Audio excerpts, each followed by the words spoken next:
Hello and welcome to another edition of the CBB Supershow. I'm your host, Walt Waddell, a.k.a. Dub Deuces 85, and we're brought to you by the world-famous FTN Network, always and forever, grinding straight through the offseason, through spring, into the summertime, where we have begun grinding through USFL, where we have begun grinding through the WNBA. We're just doing our thing, man.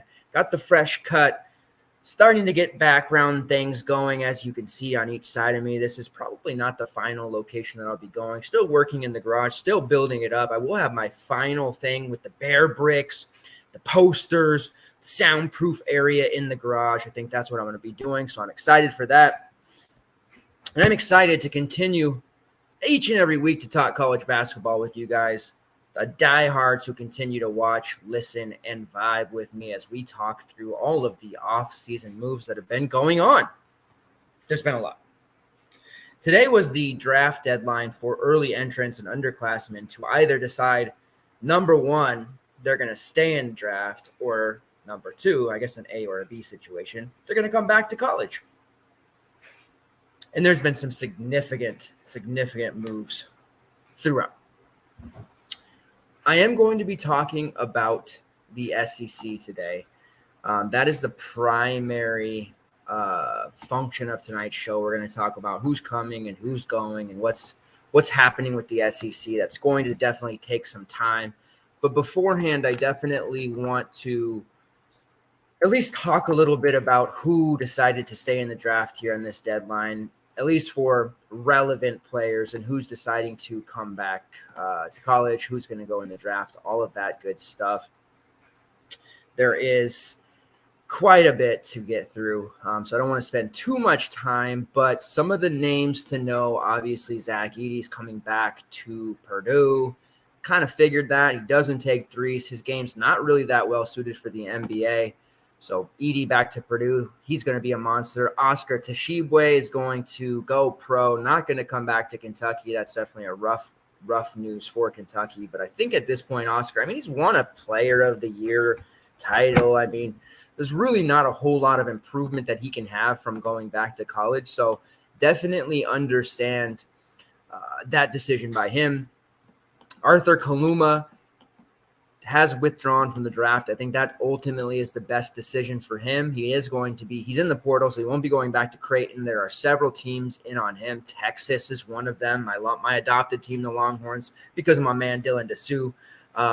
Alabama's in on him, Texas Tech, a myriad of teams looking his direction. Speaking of Texas, it's just been announced a couple of minutes ago that Dylan Mitchell will be returning to Texas, so we got Dylan Mitchell back in the mix there. That is great. Jordan Walsh of Arkansas, he has decided to stay in the draft. That absolutely hurts Arkansas. I know they were looking to him. Ron Holland, who decommitted from Texas. Arkansas really about a lot of the Arkansas fans and insiders thought he was going to go there, but to me it felt like a G League situation. He does choose the Ignite, so they miss out there. They do get Devo Davis back, so that's a big thing, but suddenly the Arkansas front court's looking a little bit light. They don't necessarily have anybody up there, and this happens to be the SEC show. So we're going to talk in depth about that Arkansas group. Coleman Hawkins of Illinois, he was weighing his options, leaning towards the draft, but Illinois really, comes up big with the NIL. It was very open about the money offers for Coleman Hawkins and Terry Shannon. So they're getting back both of those guys. My man Antoine Watson is headed back to Gonzaga. Love it.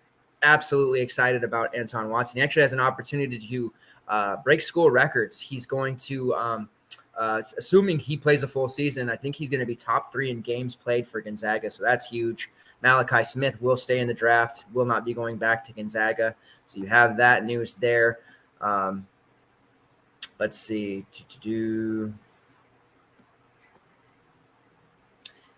Antonio Reeves withdraws from the draft.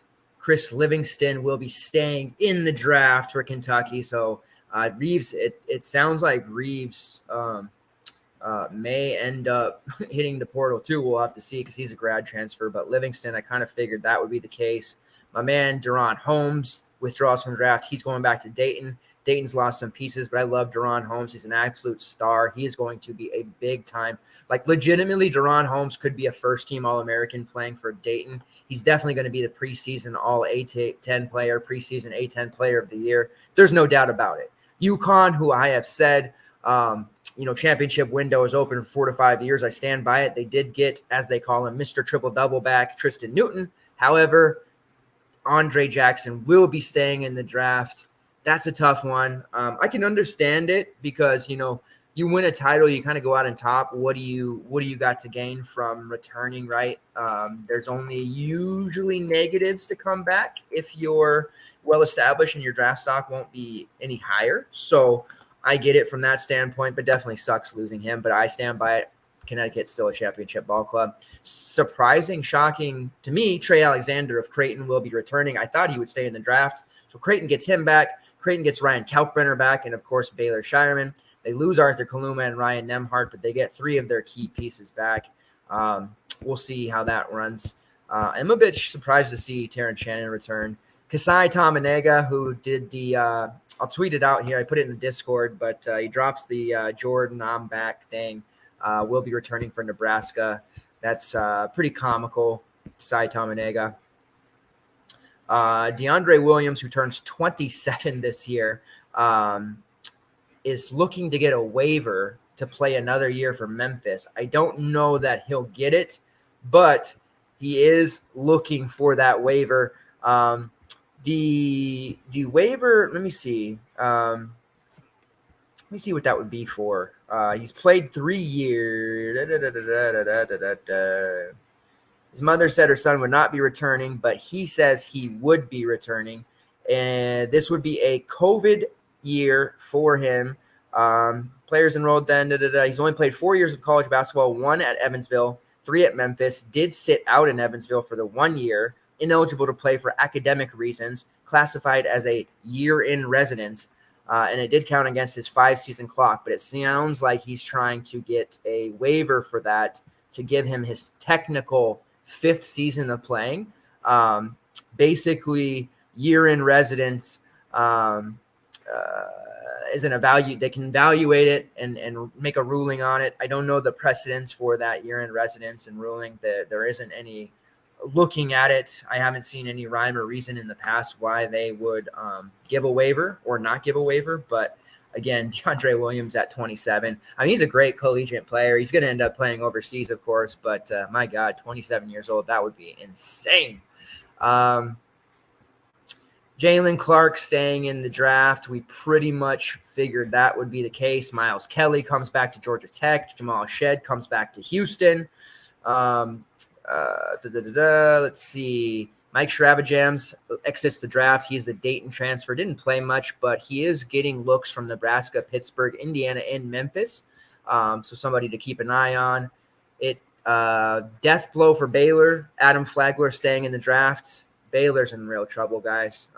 This, as good as Baylor is, and Coach Drew is an amazing coach, this is a rebuilding year for Baylor. So get used to this one being a rough season for Baylor. They're going to take their lumps by far. Auburn's Jalen Williams comes back. Jalen Williams, love him. Auburn has suffered a couple of losses. We're going to talk about this SEC squad. My man Janai Broome is back. Gotta love that front court. Kobe Brown of Missouri, not going to end up transferring after all, and also not staying in college. He will be going into the NBA draft and staying there, even though he's projected as a second rounder. Okay. FAU's Elijah Martin and John L. Davis will be back.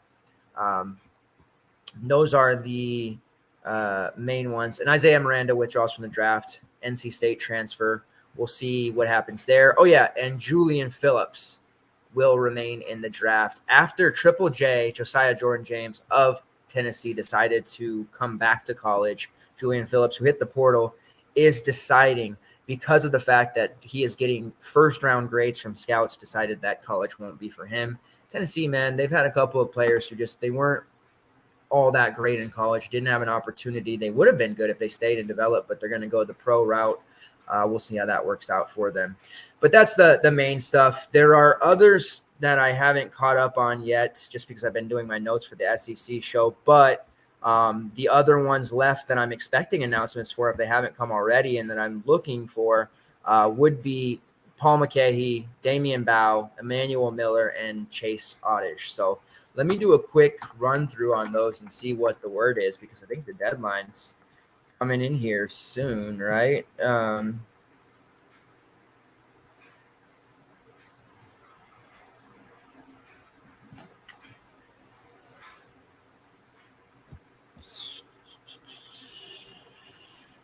Some no-namers are saying that Chase is going to go pro, but that's not official, so I can't trust them. I don't mean to be rude, not meaning no-namers, but just, accounts that just sprouted up within like a week or two, right? It's hard for me to trust that. Paul McCahey, not announced yet, and Damian Bowe, Emmanuel Miller. So there are a few more names. They'll be rolling out through here. But you guys are here for the SEC. We want to talk about the SEC, and we're going to do just that. Going to go through, by now the drill. Going to speak about each team. We're going to talk about, returning roster, guys who have exited, transfers that are coming in, all of that good stuff. And we're going to work our way through each team. We've gone through the Big 10, the Pac-12, the Big 12. We've done a lot of content here, but it's time for the SEC to come in here.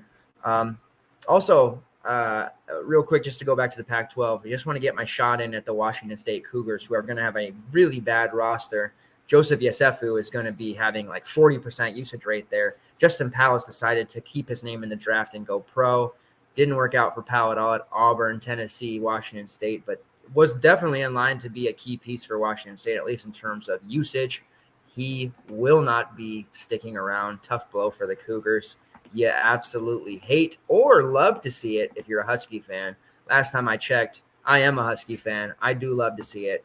The Cougars are going to be really, really bad this year, and I'm absolutely here for it. So, all right, let's pull it up. Let's do it.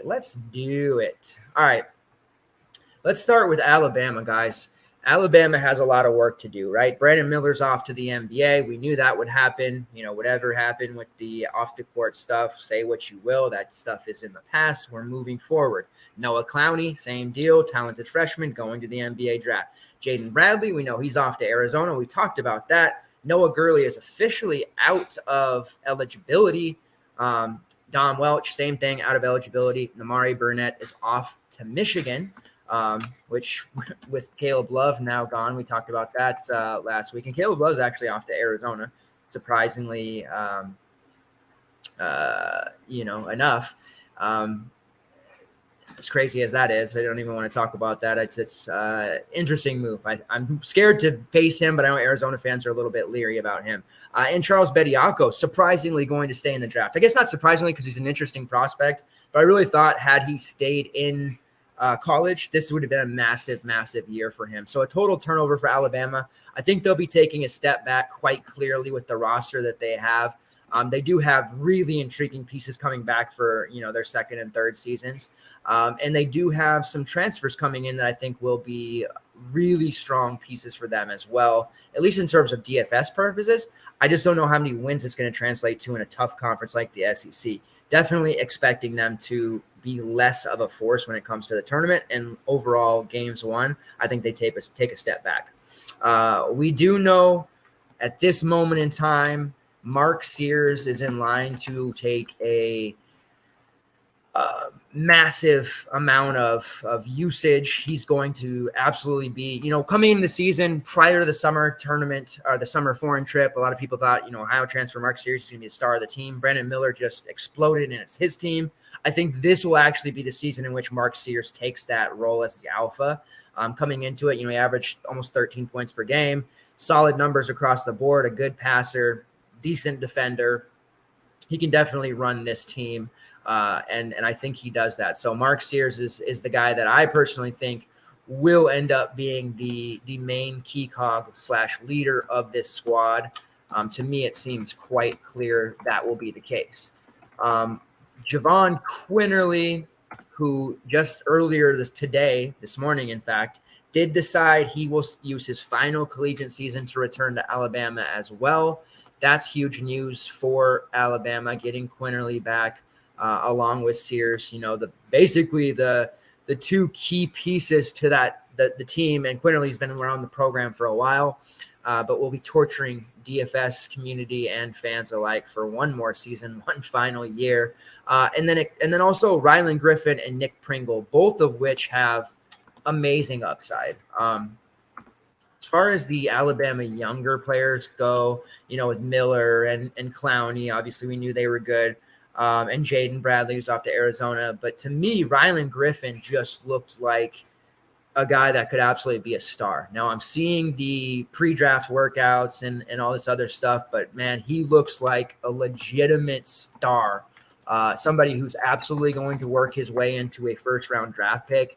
And I think that we're going to see a monster year from him. Like, we're talking about a huge jump. I mean, breakout, you're going to hear a lot about breakout seasons from various players, but Rylan Griffin legitimately could be a first team all SEC player with the losses this team has had and who they have coming in. I think Griffin, who is a former 4-star player, is going to be an incredible player.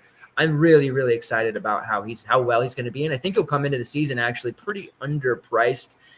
Depending on how the off-season preseason games and the off-season summer trip, overseas, anything like that happens. If he absolutely goes off like Brandon Miller, then it won't be as big a surprise and they'll be on it. But if it's a little bit of a situation where he plays okay and those of us in the know see that coming and he comes in the season like 4K, we're all in. We're all in, man.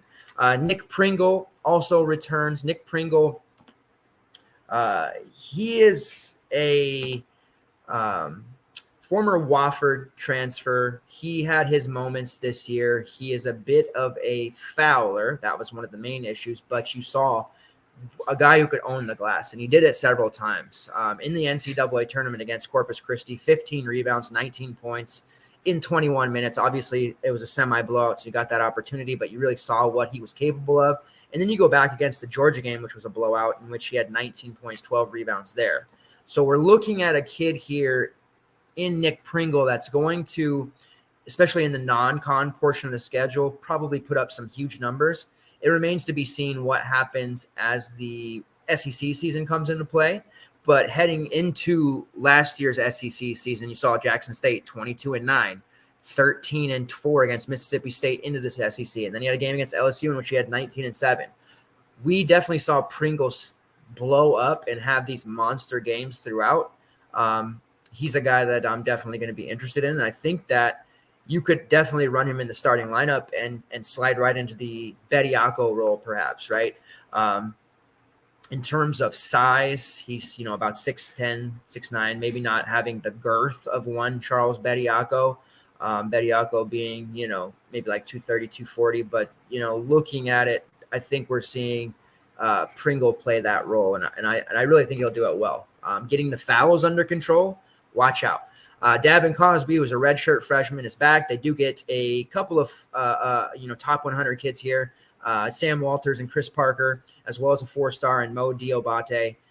So they do get some young kids in there that we'll see what they have to offer. And then the transfer portal did them well. Latrell Wrightsell from CSU Fullerton averaged about 17 points per game there. You guys know my affinity for the Big West. And then Aaron Estrada, 20-point per game scorer while at Hofstra. Estrada is a major walking bucket, a high usage player during his time at Hofstra. He can do literally anything at all levels of the scoring. He has the pedigree. He spent his freshman season at St. Peter's, then he had a season at Oregon, and then he came over to Hofstra, where absolutely just dominated for a couple of seasons there. About a 37% three-point shooter during his time at Hofstra. At the free throw line, his first year there, he shot 94%. It regressed a little bit, but still 83% this past season. Very good on-ball defender. Assist rate over 25%, usage rate of 30%, shot rate of 30%. Aaron Estrada is the total package, the New Jersey kid. So I'm feeling pretty positive about the contributions he'll be able to give us on an offense like Alabama, which they're going to play fast, and they're encouraged to shoot the rock a lot, drive to the basket a lot, and generate points a lot. So look for Estrada to score a lot. That starting lineup could shake out to be something like Sears, and perhaps Estrada, and in the backcourt if they decide to keep bringing Quinterly off, or they could bring a Sears, Quinterly, Estrada lineup to the table with Rylan Griffin and Nick Pringle. I think Rydell is probably better suited off the bench, and then you've got the young kids, Chris Parker, Davin Cosby, and Sam Walters, and Mo Diabate. I am a little worried about the Bama bench because there's not going to be a lot of experience there. They're going to be quite young. So it makes a lot of sense to maybe shift gears and bring Quinterly off the bench as a veteran and a leader of the second unit, so that when you have that bench come in to give the starters a break, or you have foul trouble, or God forbid, you have injuries, you don't have this total drop-off with a bunch of kids who are green.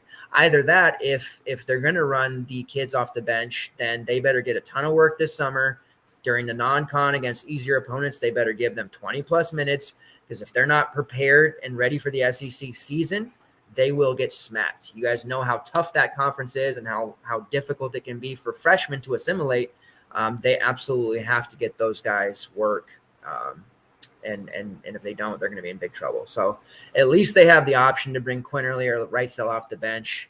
We'll see what happens there. And maybe one of those youngsters will emerge like Brandon Miller did last season. We'll see. But definitely a fan of this Alabama squad. They do have a couple of roster spots left. You look at it, 1, 2, 3, 4, 5, 6, 7, 8, 9. They have 10 guys right now. So theoretically 2 more. They can bring up to 13 there, but that's where they stand at this moment. Moving on to Arkansas, they lose a couple of pieces, of course. Ricky Council, Nick Smith, Anthony Black, all going pro. Makel Mitchell, one half of the brothers who have been a package deal throughout the course of their career, right?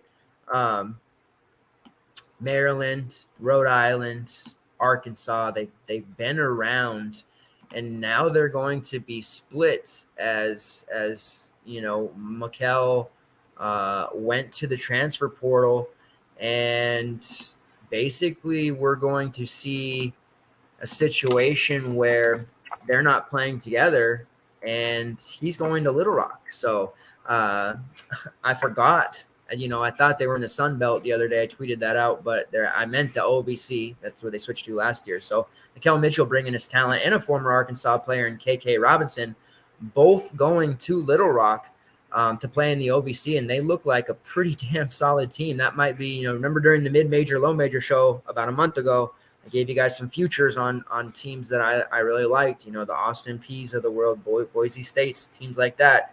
You can add Little Rock as a team I like in the OVC because of that. But Makel Mitchell walking out the door and going to Little Rock. Barry Dunning gone. Darian Ford gone. Those are youngsters that just, high pedigree, but obviously finding playing time in Arkansas is tough if you're a freshman, because the Muss Bus likes to hit the transfer portal. That's his thing. Kamani Johnson also out the door. Back, we do have Devo Davis back in action, so he will return to Arkansas. This should be a big year for him. And then Jordan Walsh, the other, freshman, they were on the fence about, or he was on the fence about returning. He decides at the last hour here to stay in the draft, so they will be without his services. Devo Davis back. Trevon Brazil back. That's huge, although I have heard rumors that he might hit the portal. I don't know about that. We'll see. Makai Mitchell is back, playing without his brother. I've also heard rumors about a possible injury for him, so we'll see. Jalen Graham back, and Joseph Pinion. So the returners, really not that relevant. Jalen Graham, Trevon Brazile and Devo Davis, the best returners. Mekhi Mitchell could revert back to how he played at Rhode Island, which had lots of playing time there, put up huge numbers, high usage rate. But we'll see as long as he's healthy. I'm not a huge fan of those guys returning. It's going to be all about the new pieces that they bring in. And even though we saw, the freshman Anthony Black really produce well, especially with Nick Smith hurt for a lot of the season, and Jordan Walsh had his moments, but obviously very green. But all these other names and other players that had to eat, and that was my main concern with them. Barry Dunning, Darian Ford couldn't even get minutes. So I would be shocked to see freshmen really want to come in, especially highly ranked freshmen, because you can go to these low and mid majors as these highly rated recruits and get drafted just the same. And that's what we're learning, and that's what kids are learning. So I'd be shocked to see Arkansas really crush the freshman recruiting classes going forward. But they do have Bayfall, who is a top 30 kid, and Layden Blocker, who is a top 30 kid. Now, Bayfall is solid. I like him, but Layden Blocker is the key piece here. Blocker is a potential lottery pick, SEC freshman of the year kind of candidate. I love Layden Blocker. He's going to be the real deal for this team and should get a lot of minutes immediately. They do hit the transfer portal hard in must-bust fashion. They bring on Keon Menafield, volume scorer from my Washington Huskies. I was sad to see him go, but I hope he does well there. Tremont Mark from Houston, who, to me, Tremont Mark, the heir apparent at Houston, after a couple of years as kind of the backup singer, right? It was his turn to really step into that high usage role. So kind of shocking that he didn't decide to do that and stick around, but does go to Arkansas, which is a little puzzling because, again, there's a lot of high usage guards on this team and there's a lot of mouths to feed. Khalif Battle, another high usage scorer from Temple. L. Ellis, another high usage scoring guard from Louisville. Jeremiah Davenport, a solid role player 2 years ago, kind of a higher usage guy that commanded the ball a lot. This year, he was more of a role player because of what Cincinnati had in front of him, right? They added a few pieces in the portal, and there was just ended up being a lot of mouths to feed there with Landers Nolly, of course, David Julius, Victor Lakin, kind of the emergence there of those guys. They didn't leave a lot for Davenport, and he just kind of had one of his weaker years.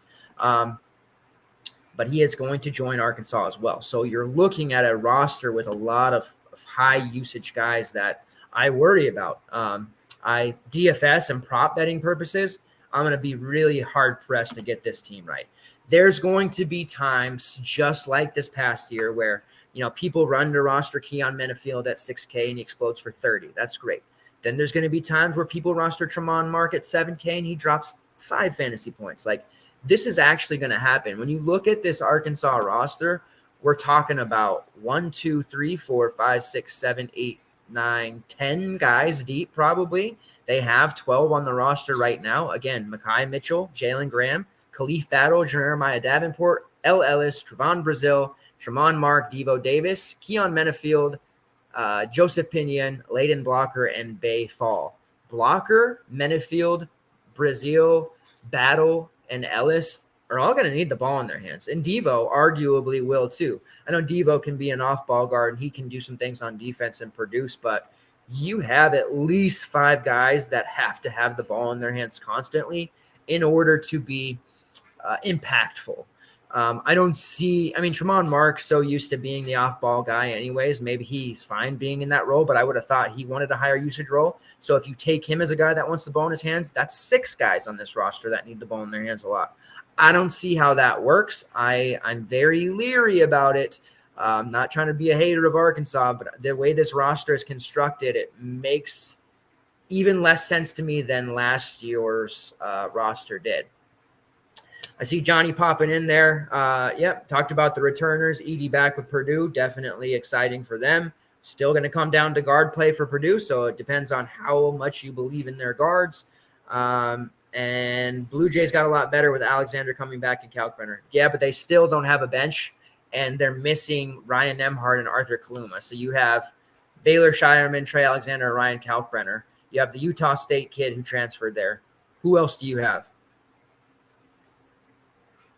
So I get it, but I don't know, man. I don't know what's up with the Creighton love that I'm seeing. The Creighton fans travel well. They really do. I'm happy for Creighton to get Trey Alexander back. That's really, really solid. To get Stephen Ashworth from Utah State, that's a big thing too. But again, beyond that group, who else do they have? I know they got Johnny Lawson there from Memphis via Oregon. That's solid. I know that Frederick King is a guy who showed flashes behind Kalkbrenner when he was hurt, and they got the Virginia transfer Isaac Trout. But really, who else do they have? They have the same exact issue as last year, no bench, and they are without Kaluma and Nemhart. That's tough, man. That's tough. All right, so let's get back into business here. Moving on. Oh, by the way, before I do want to have a semi-hot take about the Villanova Wildcats. I am seeing a ton of teams. There's two teams that I'm adamantly against the industry on, and I, as the resident, guy who goes against the grain, and I'm typically, I take my flag and I plant it in the sand, and I'm really contrarian.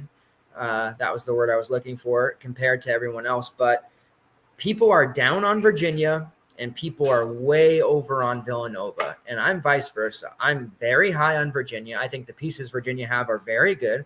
I think that Bennett is much better coach than Kyle Neptune, and Virginia's going to be a tournament team, and they're going to go to the second weekend. Mark my words. I'm ready to say it. On Villanova teams, people are saying they're going to be nasty, and Villanova's going to be this Elite Eight team. Let me ask you guys this, and I have a lot of friends who are Villanova fans, so I'm not trashing the program, but you got to realize Jay Wright's not coming in that door. Kyle Neptune is not Jay Wright, number one. Number two, he couldn't produce with a roster that had Cam Whitmore, who's going to obviously be in the NBA, a really, really strong player in Cam Whitmore. Couldn't get the best out of Mark Armstrong and allowed Angelo Breezy to walk out that door. Now they bring in some pieces, but I'm hearing the word nasty. That Justin Moore's back, Longino's back. Like, that's great. They bring in Hakeem Hart from Maryland, who's been a role player. I like Hakeem. They bring in TJ Bamba from Wazoo, who is being hyped to the moon. Let me tell you guys, TJ Bamba is very, very solid, but he's not this superstar Big East guard that people are hyping him to be. He had a few good games in a Pac-12 conference that couldn't defend that well, and honestly, a lot of it was off of volume. So TJ Bamba is not going to be some Big East player of the year, and I don't know why people are thinking this. Now, they bring in Lance Ware from Kentucky. He's a solid rebounder. They have Eric Dickinson back. I mean, that's great. And then today they bring in Tyler Burton from Richmond, who has never met a shot he won't take, and Richmond is a very, very good, borderline great DFS option, but he was on a Richmond team that he was able to dominate the touches, and they had to rely on him. They won't have to rely on him like that for Nova, so he'll have to adjust a little bit to not being the alpha at all times. But you're still looking at a roster here that, quote-unquote, is being touted as nasty, but I'm failing to see where the depth is. I'm failing to see when they are not scoring, who's going to step up and get the shots, I'm really struggling here. So let's go through this roster here, because at this point they have no scholarships. This is the Villanova roster. Chris Archie-Tanaka, they've got another Archie boy here. He's still hanging tough. Justin Moore, Hakeem Hart, Tyler Burton, those are your seniors and beyond. Eric Dixon, Nana Nujoko, Trey Patterson, who hasn't worked out to this point, Jordan Longino, who I'm interested by, TJ Bamba, Lance Ware, Mark Armstrong, who definitely needs to take another step forward, Brendan Housen, and Jordan Dumont. That's the Villanova roster, guys. Like, what are we doing here? Are we really crowning Villanova the Big East champions with that roster? Because we really, I know it's the SEC show, and I'm going to go off on a tangent here, but I just had to get it out nice and early. I feel as confident about Villanova not living up to these preseason expectations as I did last summer when I said Kansas State would be a tournament team. That's how confident I am. Burton, as good as he was offensively, he had his deficiencies on defense. He had some really good moments. He's turned himself into a decent enough three-point shooter. But I don't know how this Villanova roster is going to look. If Jay Wright was coaching, I got to tell you this, man. If Jay Wright was the coach this past season, Nova would have danced, and that's really not up for debate. And if he had this roster, then I could see the love, but I'm just not there with this Villanova roster like others are. So you heard it here first. Virginia, who the industry is down on, they're going to the dance, possibly a second weekend team, Sweet 16. It's possible. Never count out Coach Bennett and Virginia, especially with Reese Beekman back. And I'm down on Villanova. I think Villanova's probably they're a borderline tournament team, but they're certainly not like this Elite Eight roster that people think they are. That's for sure. All right, moving on back to the SEC. We're reeling it back in here. The Auburn Tigers, Wendell Green gone. Hate to see it.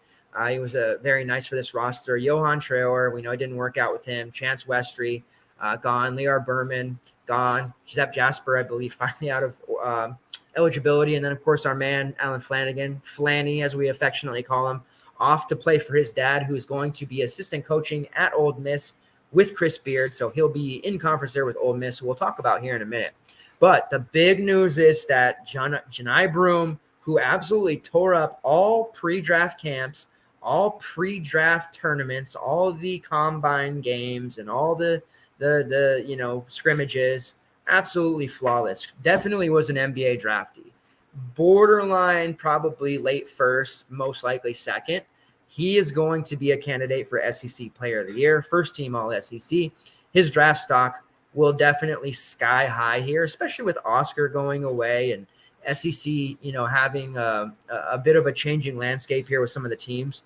As bad as it looked and as dire as it looked for Auburn with the pieces they lost and the transfers they missed out on, they're going to be just fine. And I really like this Auburn team because of the fact that Broome is back and also they get Jalen Williams back. That 1-2 punch there from the front court is going to be massive. Jalen Williams turned himself into a really strong 3-level scorer, somebody that when Broome would get early foul trouble, he could bang down low. If he had to shoot threes, he could do it.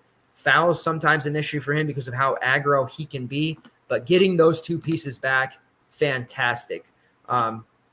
That is going to be the key to success. And both of those guys have to play major minutes, right? Like they're going to have to be, let me get my charger in here, on the floor for 30-plus minutes. And they're really going to have to work on their 2 shots or 2 fouls, getting that early 2 fouls and the 2 foul participation on Coach Pearl's side. He'll have to be a little bit more lax probably. But at this moment, those 2 are back. Dylan Cardwell is back, who's kind of their I don't want to call him a glue guy because he doesn't do a lot, but he's that guy that, outside of the box score, he gets it done for you. He does the dirty work. Getting a piece like that back is certainly important. KD Johnson, high usage scoring guard. With Wendell Green gone, I expect KD Johnson to work his way into the starting lineup again and see how that works out. If it's not a feng shui type of thing, I could see him moving back to the bench and being that second unit scorer again, but we'll see. Trey Donaldson, I do expect him to, in year 2, really take the next step forward. He's somebody I'm particularly high on. Chris Moore as well. And then they bring in Aiden Holloway, who is top 20 in the ESPN 100. So that's a strong, freshman piece that they're getting in here that is definitely going to have to contribute. The top transfer that they bring in is Denver Jones, 20-point per game scorer from FIU, high usage guy. Look for him to really fill the scoring and the usage left behind by Wendell Green. Whereas I think that there'll be a combination between Denver Jones and KD Johnson and Trey Donaldson stepping up and all of those guys. But Denver Jones is going to be a guy that, and he's still really young. I think people will probably, they look at these transfers and a lot of them, okay, they're juniors, seniors, grads, whatever. He's only played 2 seasons, so technically has 3 years left. Both seasons at FIU, high usage, 37% three-point shooter, about a 90% free throw shooter. On 2-point field goals this past season, he shot 56%, which tells us what? He gets it to the rack a lot, and he gets a lot of high percentage looks inside the lane there and in the painted area, and he gets himself to the foul line a lot, draws over 5.5 fouls per 40, 30% shot rate, 30% usage rate. Not a huge passer, but he'll be able to work on that some, but they're going to be looking to him to score, and he's also not a great rebounder. But the good news for him is he doesn't have to be because he has a front court in Auburn that can pick up all the rebounds that they need to do. So I'm a big Denver Jones fan. They do bring in Chad Baker-Mazzara from the junior college level. He is actually a pretty intriguing JUCO transfer. He did play for San Diego State briefly, so he has that experience, even though it wasn't, it wasn't like he was a huge deal there. But he definitely has upside, I think, with this roster and the way that he can score. He definitely we'll see if he can get it done at the D1 level. As I said, at San Diego State, it was hit or miss. Didn't play a ton of games there for a while, but at the JUCO level, 32 games played, 15 points per game, shot 47% from long range. You might be saying to yourself, what, he shoot 20 times? 143 attempts, 4 rebounds per game, 2 assists, 83% shooter from the line, 48% overall from the field. So they have that option to turn to as a secondary scorer. And then Chaney Johnson from Alabama, Huntsville, 16 points per game. Now, Bruce Pearl, during the let me pull it up here. Auburn played a game in the preseason or exhibition, whatever you want to refer to it as, against Huntsville. I need to find it now. Of course, I won't be able to find it. Anyways, they played against him, and he was not backing down. He was getting steals. He was scoring almost at will at times, and he was a very comfortable player on the court throughout that game. And Coach Pearl was really quite enamored with him. I read the story there, and they're going to bring him aboard and see what he can actually offer them as a bench piece scorer. So I think this Auburn roster shakes out to be pretty intriguing, for the SEC. And there's going to be a shift of power, and there's going to be an opportunity for Auburn with people, writing them off prior, to kind of step in there and maybe be a top 3 or 4 team in the conference suddenly with what they have returning. And he is a conference player of the year when he was at Huntsville in the Gulf South Conference, averaging 16 and 6. So pretty intriguing stuff here for Auburn. I'm definitely a fan of what they got. And yeah, Broom is definitely my guy. All right, moving on to the Florida Gators. At this point, it's a mass exodus. Marion Jones gone, Colin Castleton gone, Kyle Lofton out of eligibility, CJ Felder transferring out, Jason Jitaba, Trey Bonham, Alex Fudge, Niels Lane, and Kwesi Reeves, who's off to Georgia Tech. All of those guys are out of here. That is pretty much 5-6 pieces, all averaging 5 or more points. That's a lot of scoring. Colin Castleton, 16 points per game. Myron Jones, 5.5. Kwesi Reeves, 8.5. Kyle Lofton, 9. Alex Fudge, 6. Bonham, 6. That is a ton of scoring to have to replace. Lucky for Florida, they have an outstanding transfer class coming in, and the players they do return are extremely important. Riley Kugel, who arguably was the best player down the stretch for the Gators. He returns for year 2. Will Richard, who was the original Belmont transfer, had his ups and downs, but a second year in the SEC, I'm expecting really, really solid production from him. Denzel Aberdeen returns, who has upside. Remember that name. And Alex Schmizek is back as well. Will fill that Jason Jitaba role now that he's gone. The recruiting, not great. They have Thomas Howell coming in, who's a 3-star, and an unranked Alex Condon. But again, Florida didn't really have to hit the recruiting trail too hard for high school. They went the route instead of the transfer market, and they bring in really good pieces. Walter Clayton, one of the best players for Iona. It was actually quite shocking. We talked about it on the Big E show. The fact that Clayton decided not to go to St. John's and follow Coach Pitino was a surprise, but, as a Florida kid, made sense for him to go there. So he takes his 17 points per game average to the Florida Gators, where he'll be an instant starter and somebody who will not back down from upper tier competition. Clearly will be one of their best players. Shot 44% from long range, 96% at the free throw line, second best free throw shooter per percentage in the country. So watch out for Walter Clayton. And you look back, in his 2 years at Iona, not that they had a lot of games against upper tier competition, because let's be honest, they really didn't. But you can look back and see a game against Kansas where he hit 4 triples against them. This was his freshman year. Didn't back down at all. Had 26 against Santa Clara early this past season. Against St. Louis, he had 20 and 12 against a obviously rebuilding St. Louis team, but still solid to see. Just they didn't have a lot of opportunities to do so, but in the tournament against UConn, he had 15 points, 4 rebounds, 4 assists. Clearly, that's probably like his baseline stats, and you're going to see a lot more from him on a game-to-game basis. Micah Hanlogden from Marshall. He is going to fill the role left behind by Colin Castleton. Marshall, they're just but Dan Antoni, he had a pretty good year for Marshall this past season, 24-8. They don't play a lot of defense, but they're very fast. Unfortunately for them, they lost early in the Sun Belt Conference, which doomed them. But Hanlogden, as a freshman, a 7-foot freshman, mind you, really showed a strong ability to impact the game without touching the ball a lot. He was a great rebounder, one of the best offensive rebounders in the country, and a strong overall rebounder and rim protector. Also good at causing turnovers. Obviously has a foul trouble at times. He's a 7'1" kid. 71% on his 2-point field goals. That tells us he gets a lot of bunnies.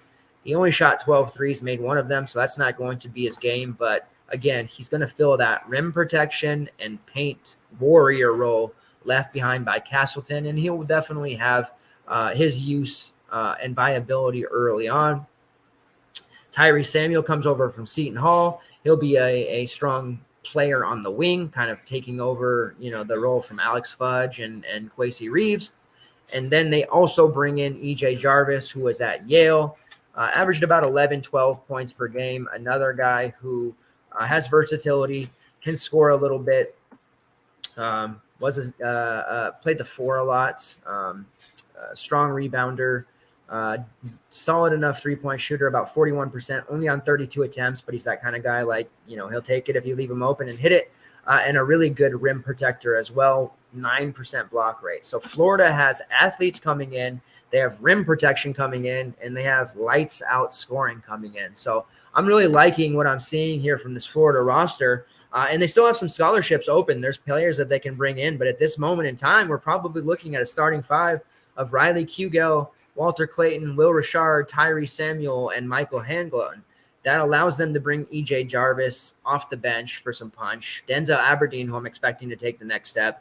And then one of, Howe and Condon, who will get a little bit of minutes. But I think this Gators roster, barring some, impactful transfers coming in here late, will have a short rotation, and that's what we love for DFS purposes. So definitely pay attention to this Florida team. They have upside.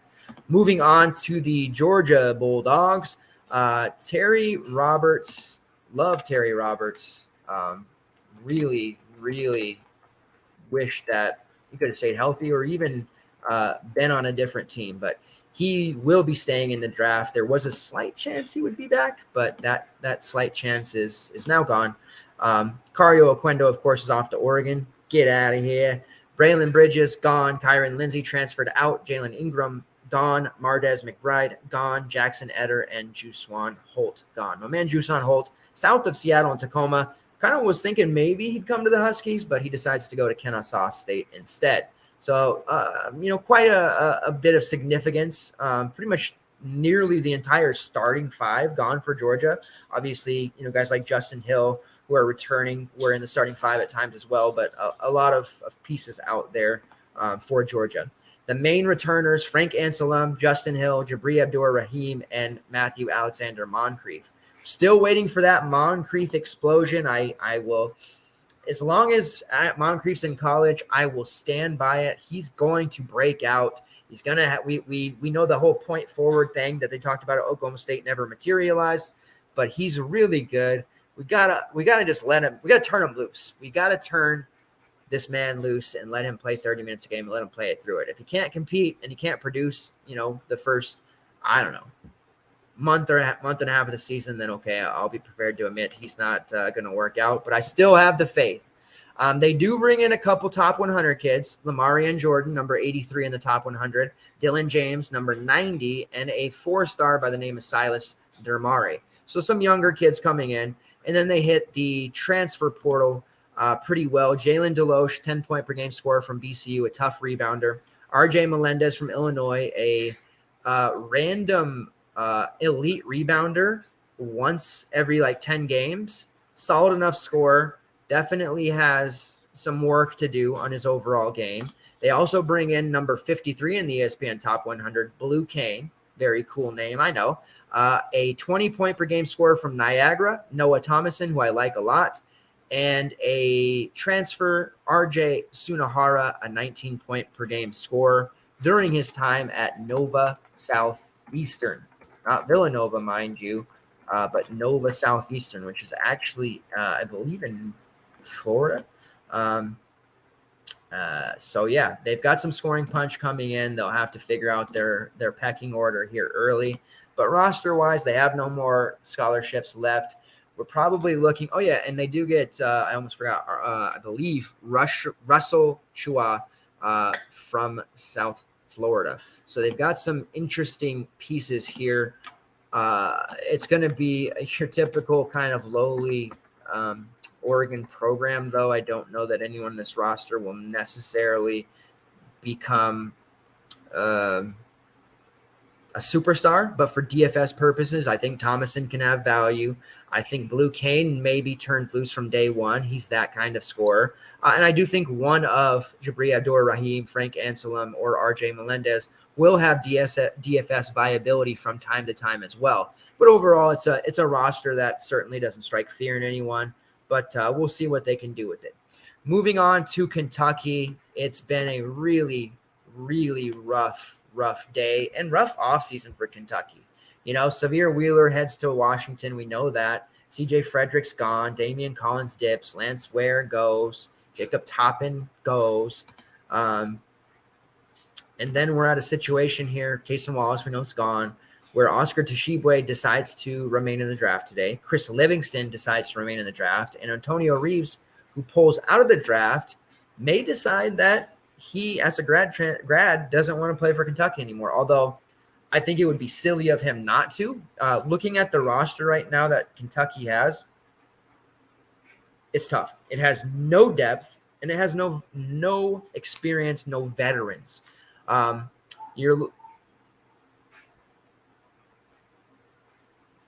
was weird. Sorry. Somebody outside my house. 1, 2, 3, 4, 5, 6, 7, 8, 9 guys. They have a lot of work to do. Now, if Antonio Reeves comes back, this is the roster we're talking. Antonio Reeves, Brennan Canada, Adu Tiero, who is an AAU legend for my money, Ugana Kingsley, and then a strong class. Like in the era of one-and-dones during the Anthony Davis title era, in which Kentucky and Calipari were really good at, if we, rewound back to 2010, 2011, 2012, like that era, this roster would actually be a top 5 roster, but we're not in the one and done era. We're in the transfer portal era where veterans and teams with experience and continuity rule supreme. We just saw that with a really good Kansas roster a couple of seasons ago. We clearly just saw that with UConn.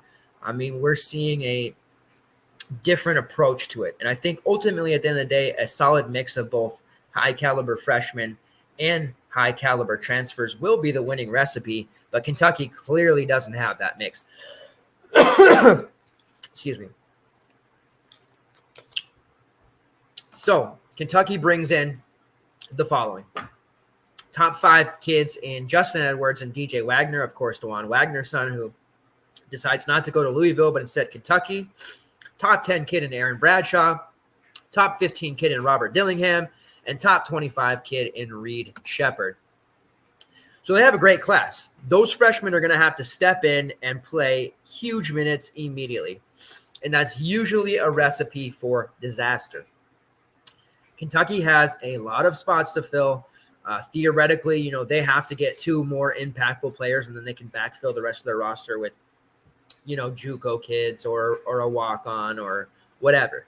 They have to hit this transfer portal hard and get some guys, and I'm not so sure they're going to be able to do it.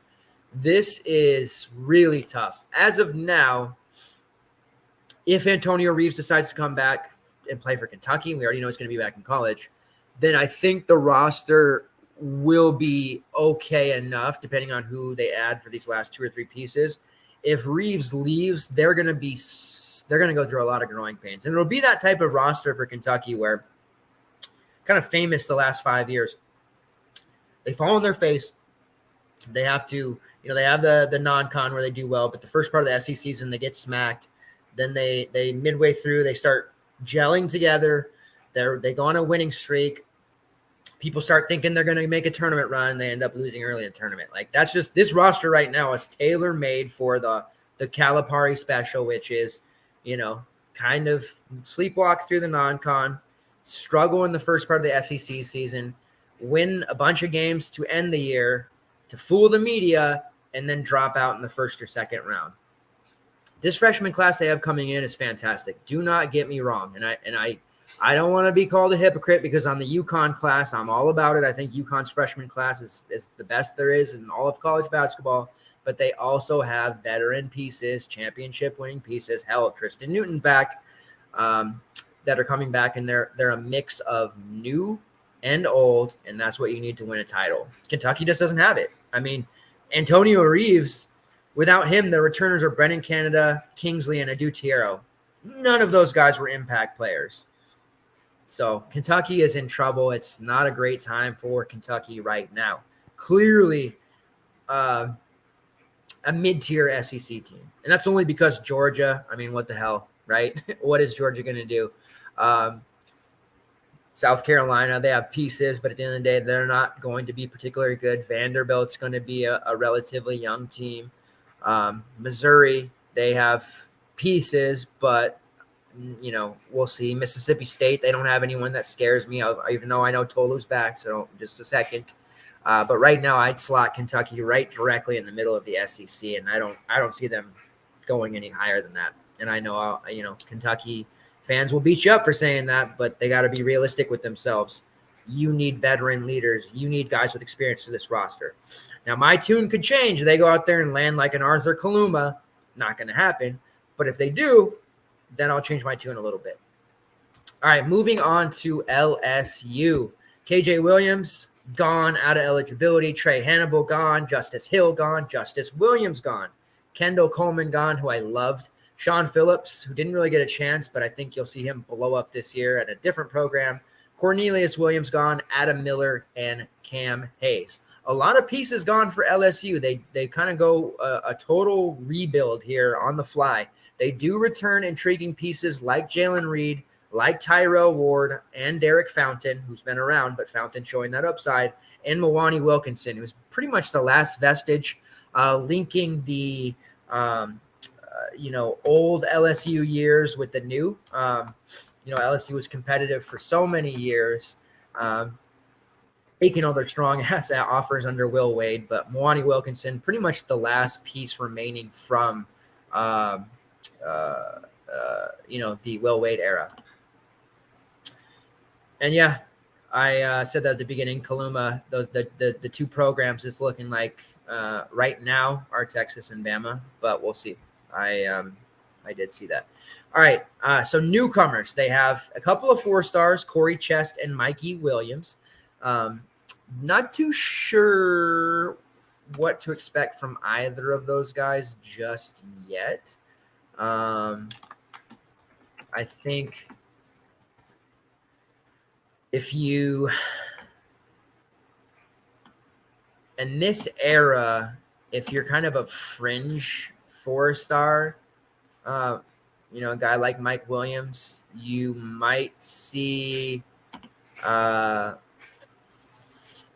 irregular playing time, kind of where I'm getting at there. So I'm kind of taking a wait and see approach on both.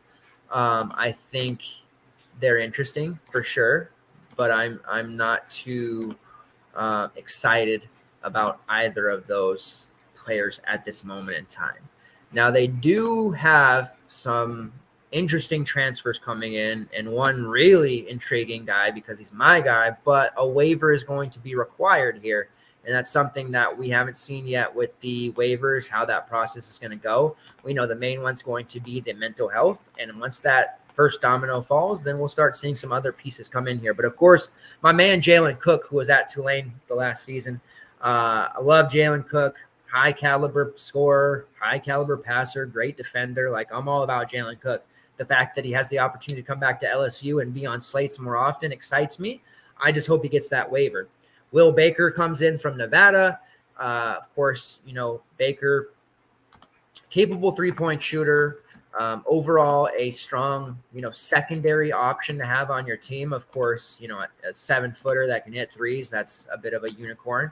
Has that pedigree, from starting his career with Texas way back when as a high caliber recruit. So coming into LSU, he'll have his opportunity. Jordan Wright comes in from Vanderbilt in conference transfer. Jordan Wright had his moments. He was much better 2 years ago playing next to Scottie Pippen, but he's definitely a solid, again, second or third option. Carlos Stewart comes in from Santa Clara, a 15-point per game scorer. I love that Santa Clara team. Man, I made a bunch of money off of Santa Clara last year, whether it was betting on, game totals, outrights, but it was the prop betting on Santa Clara that I really made my money on. And Brandon, Podziemski, he's my guy in the draft now, but Carlos Stewart, Keyshawn Justice, Jaden Bediako, Parker Brown, and Brandon Pods, those guys on Santa Clara were very exciting. I really like that team. So to see Carlos Stewart get an opportunity to play for a P5 here for LSU and be on slates more often certainly makes me feel pretty good. And then Hunter Dean transfers in from George Washington. I don't expect Dean to play all that much. He's a grad guy, just going to be a depth piece. But as of now, they're out of Scully. So the roster that they have is the roster that they have. Let me just double check here. Trey Hannibal.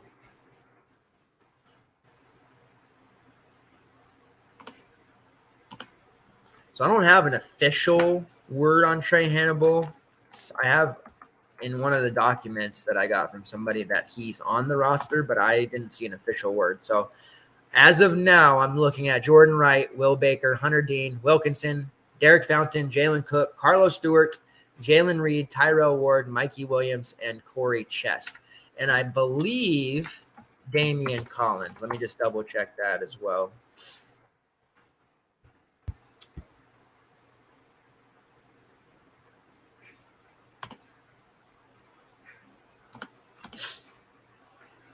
Yeah, so Damian Collins, interconference transfer as well, will be going to LSU. So that is a interesting roster for sure, especially if Jalen Cook gets his waiver. And then you still have Jalen Reed and Tyrell Ward, who have a lot of upside in their own right. So I do like this LSU roster. We'll get some clarity there on Trey Hannibal. But as of this moment, assume Cook gets his waiver. We're looking at a starting five of probably Jalen Cook, Jordan Wright, Carlos Stewart with Will Baker and perhaps Derek Fountain in the starting five, maybe a Jalen Reed, who I think can be deserving, or Tyrell Ward. I don't see the freshman coming in and starting, and I'm not too certain about a guy like Hunter Dean or Milani Wilkinson starting long-term. Wilkinson's just kind of a role player on this roster, so we'll see what shakes out. I think at the end of the day, LSU is going to be deep, and obviously that is not great for DFS, but I think in a pecking order will eventually be established. But we're going to go through some growing pain slates with them where there's going to be a trading of production across the board on multiple of their guys. All right, moving right along here. Mississippi State Bulldogs. They have Tolu Smith back, which is huge. It was rumored that he was going to transfer if he did come back or stay in the draft. The option to return was not thought possible, but it absolutely was. So having Tolu Smith back in any kind of continuity like that, a total slate breaker, has the ability to put up 40, 50 fantasy points, has the ability to get 3 first-half fouls. Have to be very, very careful when it comes to him, but having him back is certainly a much better thing than not. So looking at him returning, looking at DJ Jeffries likely back, Cameron Matthews, Shaquille Moore, and then the Sean Jones kid and Keyshawn Murphy, both interesting. Now they have a 4-star coming in, Guy Chol, not unranked, Adrian Myers, and a couple of JUCO kids by the name of Jaquan Scott and Lorenzo Fort. Also, top 100 kid in Josh Hubbard, who is intriguing. The primary transfers coming in, Jimmy Bell, a strong rebounder, defender from West Virginia, and then Andrew Taylor, who comes in. This is the prize possession of the transfer market for them. Averaged 20.2 points per game at Marshall. That's Marshall team's been kind of gutted of their top performers. But Taylor coming into the SEC where he's going to be afforded an opportunity to start and play fairly big minutes right away.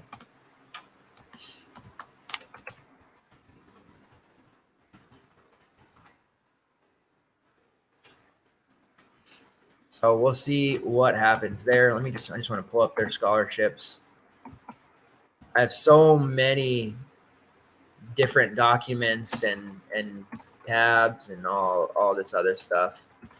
You just pull up Mississippi State's page.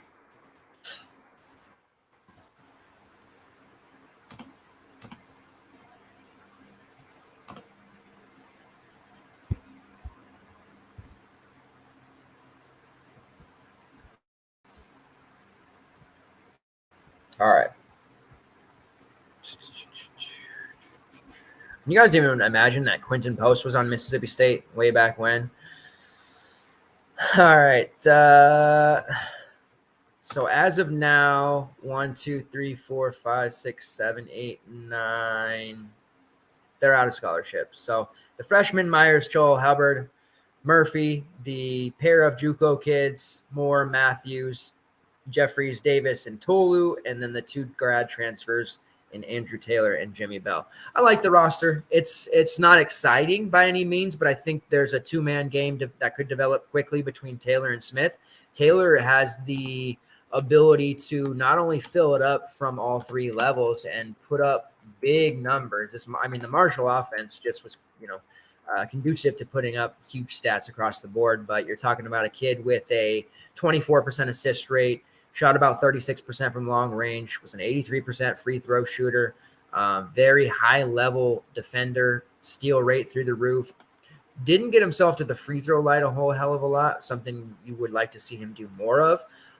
High shot rate, second highest in the conference, 4th highest usage rate in the conference, but somebody who could facilitate and score when needed. So I definitely think he gives the Mississippi State offense a huge jolt of life, which I'm excited to see that.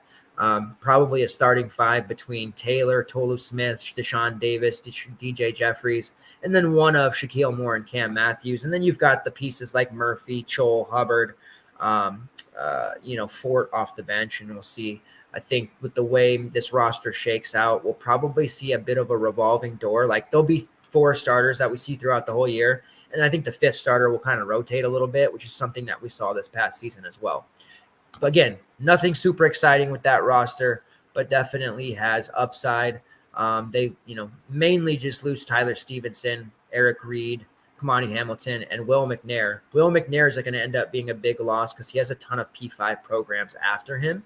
So I think losing him will turn out to look a little silly at the end of the day. But for now, they're well insulated and should be okay.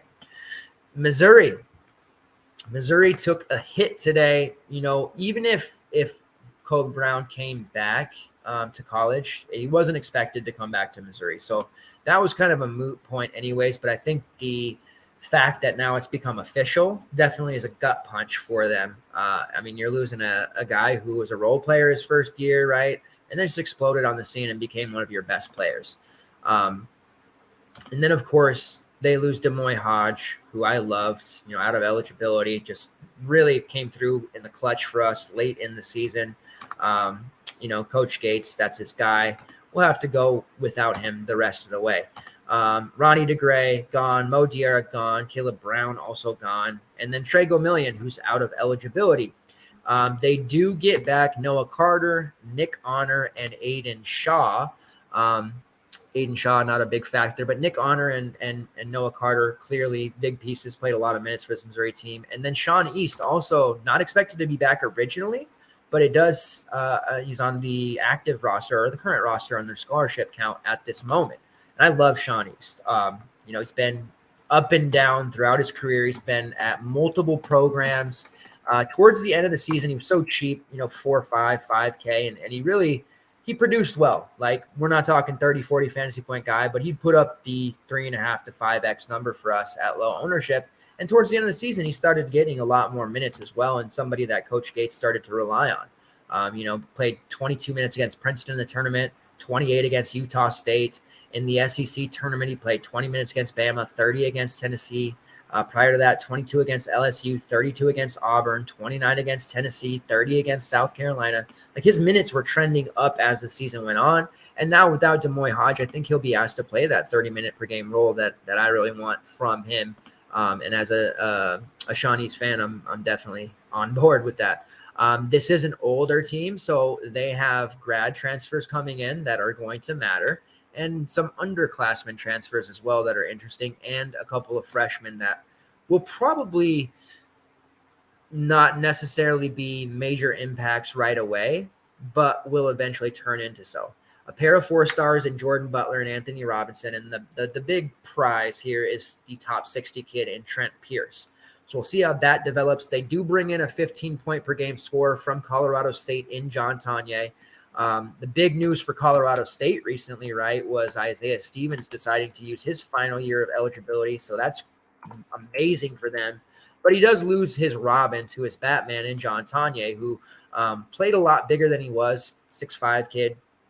Could rebound fairly well.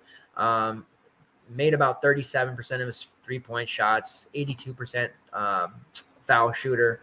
Somebody who was really strong on the wing, and like I said, could guard multiple positions. So I think his versatility fits into what Coach Gates likes to do, and he's probably going to play a lot and get a lot of burn throughout. And the fact that he can be played at multiple positions, depending on the price for a guy like that, he could be very valuable early on.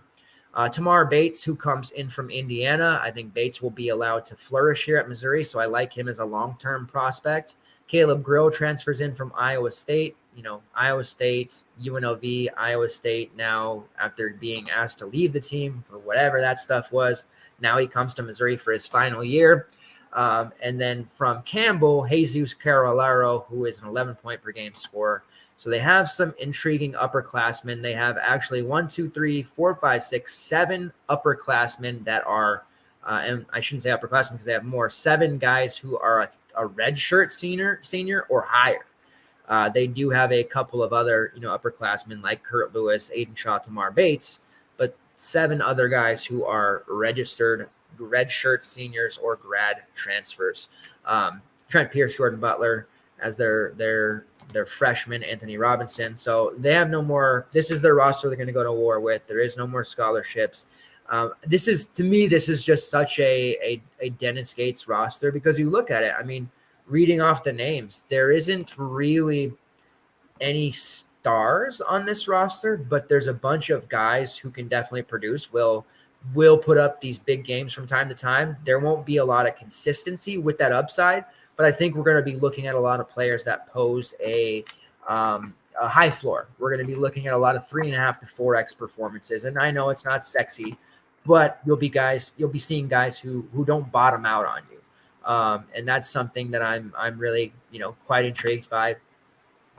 And I think that, there'll be a team that wins more games than maybe people expect them to. And they'll do it a lot of less glamorous ways, or, the box scores won't necessarily be super pretty for this team, but I think they do turn it into some wins. So I'm intrigued by them. I love Dennis Gates. I think he's a great coach, and I'll be, interested to see how all these pieces come together.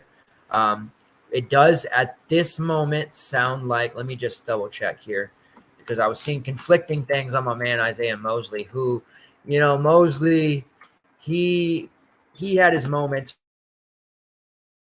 He didn't play as much as we would have liked him to at times. He has personal and other things, but when Isaiah Mosley was on the court for Missouri, he was much better and made the team much better as well. High usage score at all 3 levels. When he only ended up playing like 14 games. When he was at Missouri State, he was an absolute stud, put up monstrous numbers, 40% plus from 3-point range, very good assist rate, solid free throw shooter, 90% during his time at Missouri State. Like, Mosley can score on anyone, and it doesn't matter what level or what his opponent is, but he just couldn't seem to put it all together in terms of health and personal stuff. So I do hope we get to see him play one more season. Let me just do a quick search here because, yeah, I was having trouble getting a definitive answer. As of now, he shows on the scholarship count, but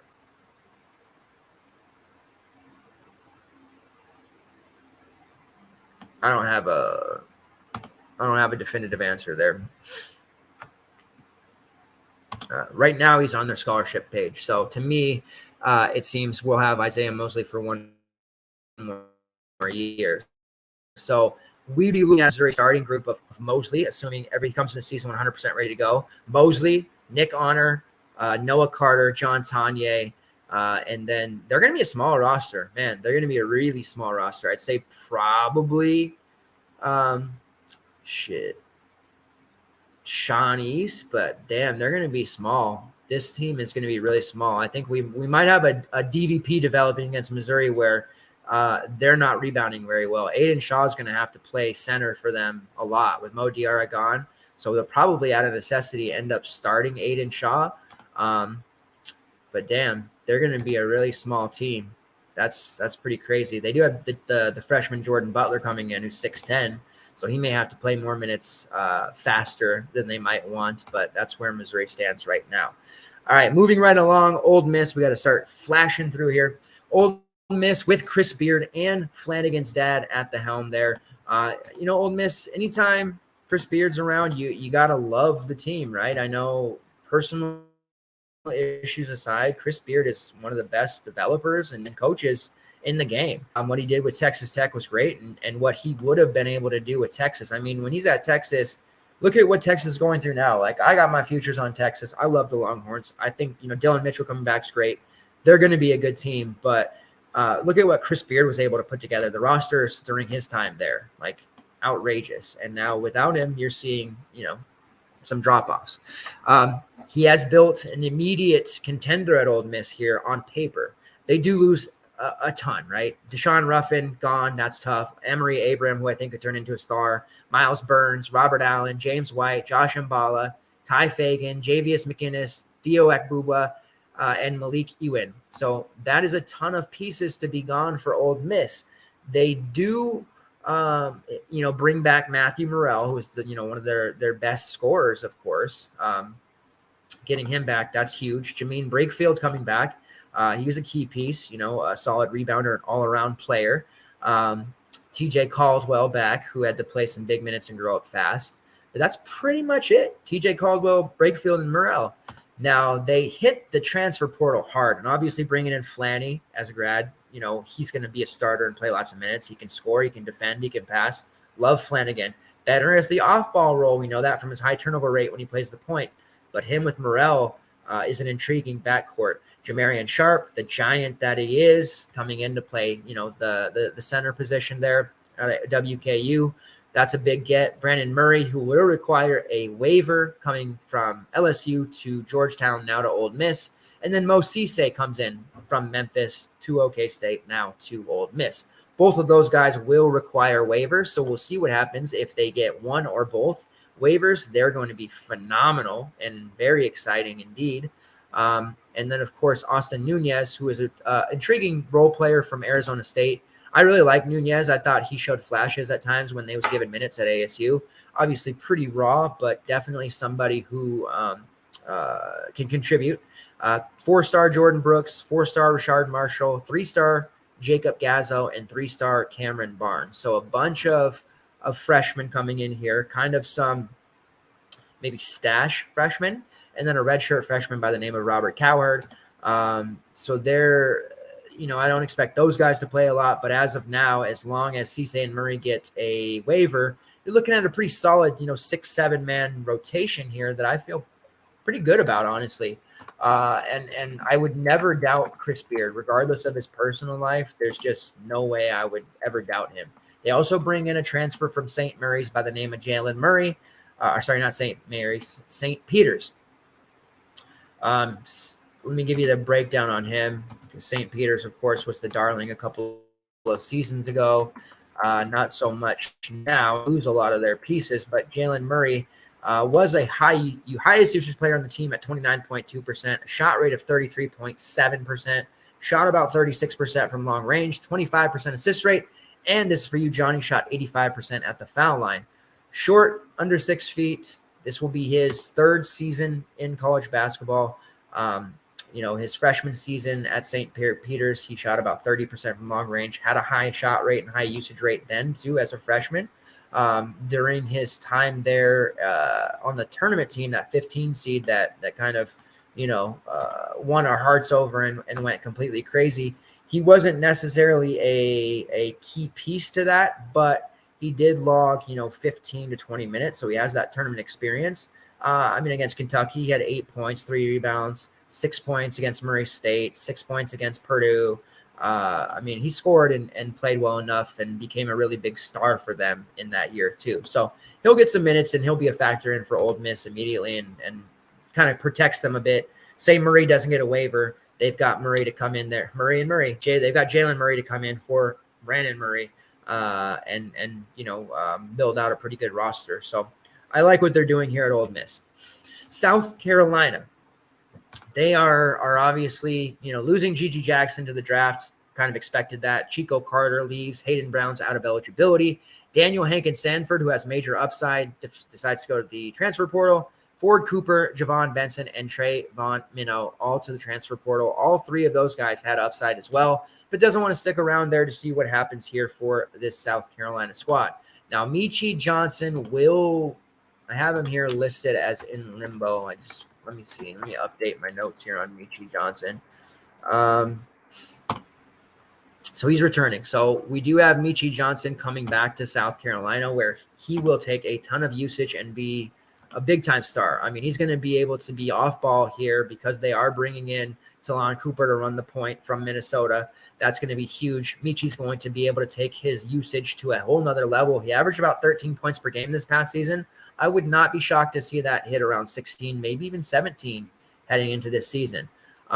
They do bring back Abrima Diba, who had to redshirt because of a medical thing. He played for Coastal Carolina. I love Abrima Diba. He is one of those guys who a lot of people will know nothing about, but during his time at Coastal Carolina, he wasn't really a big-time scorer, but what he did was rebound at a high level. Very gifted passer. All 4 years at Coastal Carolina, he had an assist rate over 25%. He lifted his three-point shooting pretty much, was about a low 30 shooter, but he went from horrible to at least adequate during his time there. High steal rates.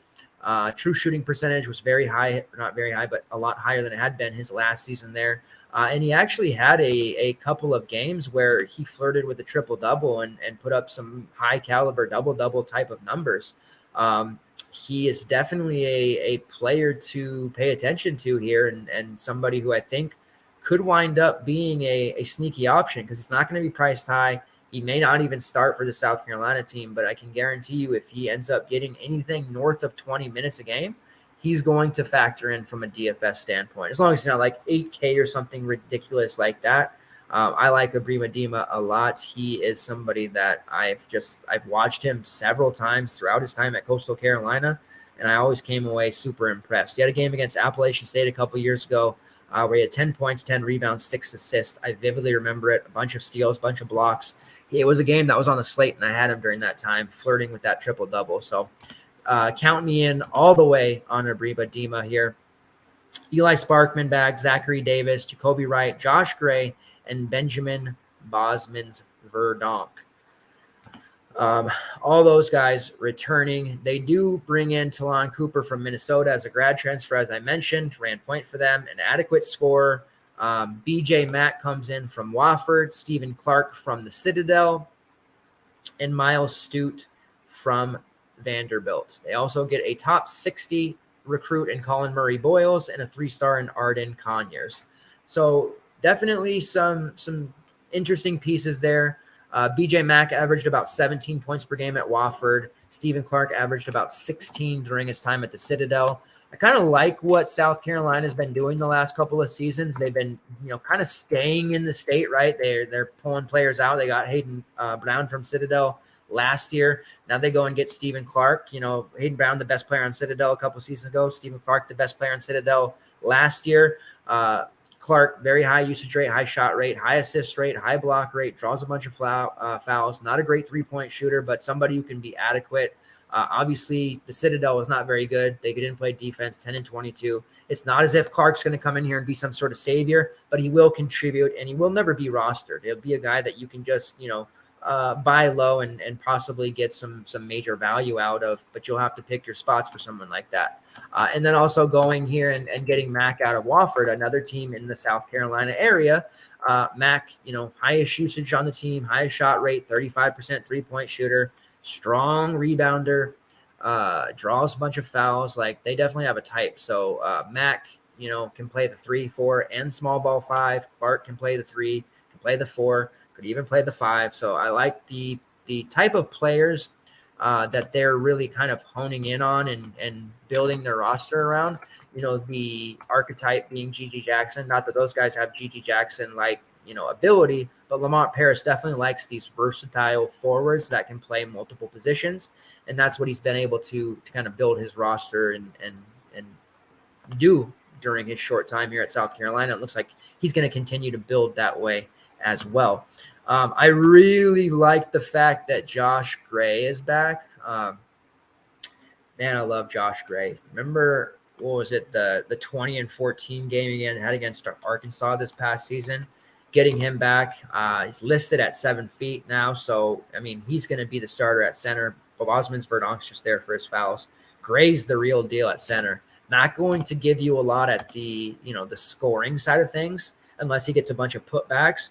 But the number 1 by percentage offensive rebounder in the SEC and the number 1 by percentage defensive rebounder in the SEC, also top 10 in block percentage. I love Josh Gray. He does not get enough talk from the industry. He's going to be really, really good. And he had a bunch of games, like followed up his 20-14 game against Arkansas with a 13 rebound game against Ole Miss, a 12 rebound game against Vanderbilt, a 13 rebound game against Georgia. That dude just owns the glass. If he can add any amount of scoring at all this season, you're looking at a guy who's going to be priced around 5-6K. It can absolutely shatter that price point. So a little bit of moving pieces here.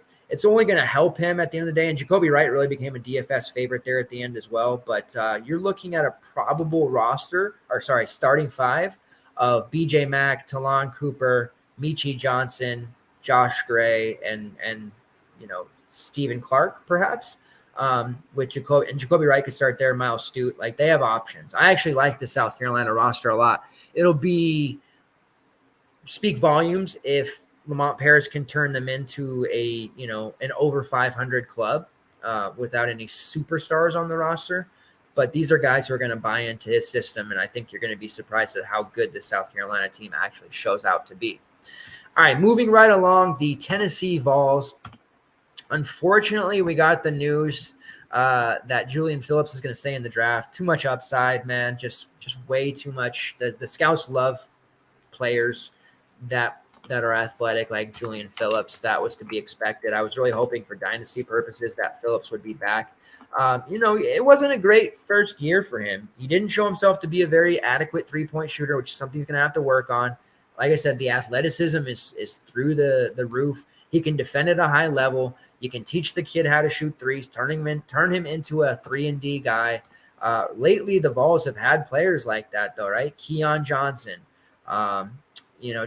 did well his freshman year, but, could have probably stayed another season to really turn himself into something more. I think Julian Phillips kind of fits that mold. We saw Kennedy Chandler. We would have liked to have seen him for another year. Springer, right? Jaden Springer. So they've had a bunch of kind of highly rated recruits and freshmen that have really, really stuck out, but just haven't been able to stick around because the NBA comes calling. And it's not like the most successful Vols teams that Barnes had the last, couple of years prior to that. The roster with Lamont Turner, Jordan Bowden, John Fulkerson, those rosters. But the nice thing is Triple J, Josiah Jordan-James, will be back, and he happened to be a freshman on that particular roster during the COVID year. So he kind of links those eras of Rick Barnes together, and I think you're going to see a team that is a lot better than people realize. Obviously, Tyreek Key out of eligibility, Euros Plastics, and has decided to go. BJ Edwards, who was an intriguing prospect, is going. Oliver Mquah, who did decide to pull his name out of the draft, but he's going to go to a different path. He's not going to stay with the Vols. Getting Triple J back is absolutely huge. And also we'll get Zakai Ziegler back from his injury, which is going to be fantastic. Santiago Vescovi, who I'm not a huge fan of, he's back. You got to like that. Vescovi is definitely a guy that DFS industry loves. Jemai Meshack is back. Jonas Idu, who has a ton of upside. Toba Waka, ton of upside. And then DJ Jefferson, who they had redshirt this past season. He will be off that red shirt, and I think we're going to see him have a pretty nice summer. So I do like that returning group. As far as the freshman class goes, 4-star Cade Phillips, top 40 kid in Freddie DeLeon, top 70 kid in JP Estrella, top 90 kid in Cameron Carr. So there's no shortage of freshmen coming in here. Barnes has done a good job. You'll have that next group coming in. Expect one of Meshack, Idu, Owako, or Jefferson to take that next step as a sophomore. And really blow up. My money's on Jonas Idu. I love that kid. I think he's going to be really good. I know Meshack and Owaka were some of the DFS favorites around the industry, but Jonas Idu, to me, looks the part and definitely did throughout the season. They do bring in a few transfers here. My man, Dalton Knecht from Northern Colorado. Knecht was somebody that I thought was tailor-made. I talked to my good friend Johnny, who's there in the chat. Hey, North Carolina's got to go get this kid. Hey, Johnny, you heard about this kid? Anyone who could listen, Dalton Knecht. My friends who are North Carolina fans. This Dalton Knecht kid, he's tailor-made. This is the Brady Manick 2.0. This is what you were missing this past season. You got to go get this kid. You got to go get this kid. He shoots 39% from long range, shoots 77% from the free throw line, has a high rebounding rate, has a high block rate, the high shot rate. The kid shoots 25 times a game, and he's knocking down a high percentage. You got to go get this kid. North Carolina did not go get that kid. They instead went a different route, which we talked about in the ACC show. We don't have to rehash that. Tennessee comes out of seemingly nowhere to get Dalton Knecht, who averaged 20.2 points per game. Going to be able to give the Vols a big-time lift in the scoring category. How often did the Vols last year, actively avoided the Vols game? I know I did, because they'd be in these low-scoring games, right, where they're, scoring 60 points or they're scoring 54. It was just a drag because their defense, one of the best defenses in the country, right? Offensively, they didn't put it all together. Ziegler, once he got hurt, that really, didn't do them any favors, right? Triple J was never quite himself the whole season because of his injuries. This Vescovi was never consistent, and Phillips just offered nothing on the offensive end. They exerted so much energy on defense, it just didn't leave enough. And Tyreek Key, who started off hot in the first couple of games, was clearly overmatched in the SEC. The Indiana coming out of the the MVC, the Indiana State Sycamores, clearly an example of an upper transfer struggling with that level of competition. And he had his moments, don't get me wrong. His game against Missouri, he had 23 points, right, hit 5 threes. But then he would follow that up going 0 for 4 from long range with 1 point against Kentucky. Really struggled. So they do bring in some guys here who can carry the load, and I think Dalton Knecht is going to be a guy that certainly does that for them. From Harvard, they bring in Chris Ledlum. There was a lot of competition from Ledlum.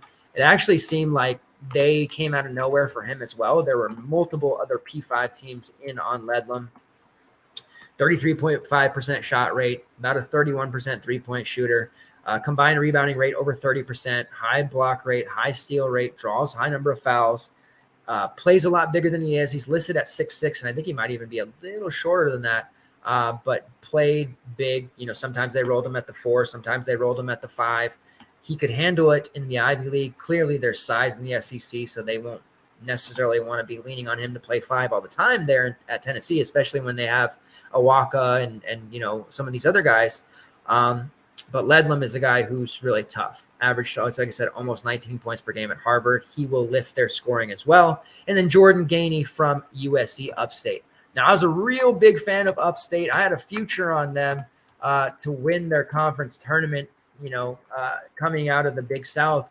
They, had wins over Asheville. They had wins over Longwood, some of the, Winthrop, some of the higher teams in that conference.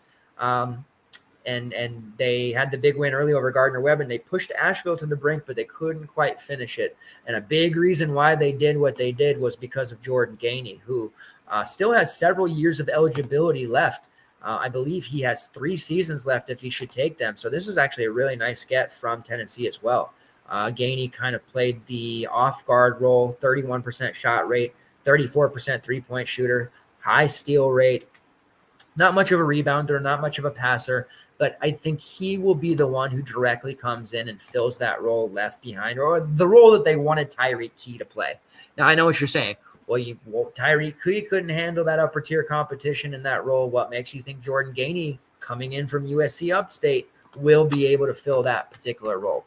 And that's a valid concern because, like I said, sometimes these upper tier competition or upper tier transfers coming from the low major realm, it's a culture shock or the speed of that high competition.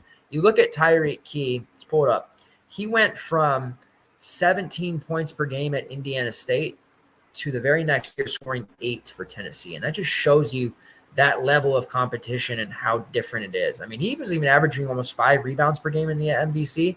He had 1.8 in the SEC. 3-point percentage, it went down from 38% to like 32. So it's a valid complaint. The only thing I'd say is Tyreek Key, when he came to Tennessee, it's a grad transfer. He was already kind of developed. Like, he was who he was going to be, right? Like, this is what Tyreek Key is. Jordan Gainey still has some growing up to do. As I said, he was only a sophomore, so there's further development going on. Summer's going to be very important to his maturation and what he can do. And he'll have to turn himself into an adequate enough passer. But mainly, he's coming in to be the key role. You look at what he did his freshman year at Upstate, 50% from three-point range. Oh, what did he shoot? 3 attempts, Walt? No. 141 attempts, 49%, almost 50% from long range. And in conference games on 74 attempts, he shot 54%. 5th highest three-point percentage in the country 2 years ago as a freshman. So Gainey coming in, he doesn't need to shoot 50%. If he does, I mean, Tennessee's going to be winning a lot of games if he does.